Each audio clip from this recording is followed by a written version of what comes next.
commencé à courir en 2010. À l'époque, je faisais 90 kg, maintenant j'en fais 70. Mon mode de vie a changé parce qu'à cette époque-là, en fait, j'étais un bon buveur. Bon, maintenant j'aime toujours boire l'apéro quand même. Mais j'étais un gros fumeur, je fumais plus d'1 paquet par jour. Et je me suis dit, bon, on va arrêter les frais et on va se prendre en main. Donc j'ai décidé de me mettre un petit peu au sport. J'ai couru 20 minutes une première fois, ça a été très dur. La première chose que j'ai faite, c'est d'ouvrir une bière pour me récompenser.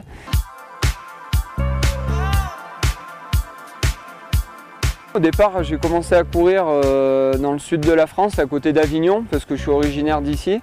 Et après, je suis monté sur Lyon pour rejoindre ma compagne. C'était une ville que je ne connaissais pas du tout et en fait, pour découvrir la ville, j'ai pris mes baskets et je suis allé courir.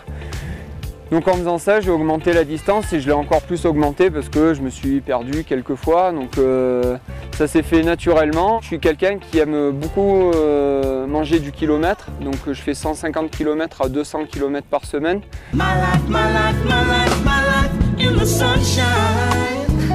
J'ai une phrase là que j'adore dire, c'est I feel free when I run, donc je me sens libre quand je cours.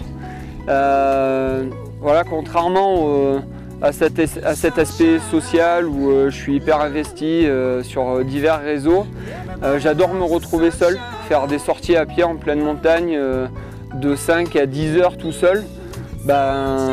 C'est quelque chose qui me permet de me retrouver, ça me ressource. C'est difficile à expliquer, mais du coup voilà, on se recentre sur soi-même, on fait le point, on se remet en cause certaines fois. Donc pour moi c'est génial et ça me permet d'évoluer, de penser à beaucoup de choses.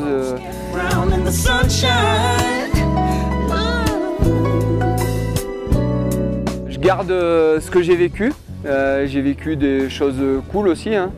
Mais totalement différentes. Mais maintenant, quand je me dis ce que tu arrives à faire, ce que tu peux faire partager, enfin, c'est génial quoi. Je me fais toujours plaisir, hein. Je ne vais pas refuser une pizza, je ne vais pas refuser une fondue, une raclette.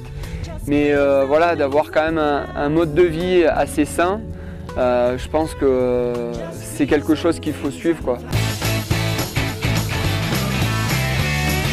Je ne suis pas l'exemple type, hein, mais de se dire, écoute mec, t'imagines ce qu'on peut faire si tu as une bonne hygiène de vie, si tu arrêtes de faire quelques conneries, mais que voilà, tu sais toujours te faire plaisir. Il faut en fait être mesuré dans ce qu'on fait, c'est ça le plus important. La course à pied, ça peut être une passion très addictive, donc il faut savoir bien le partager avec ses proches, avec les personnes qui nous entourent.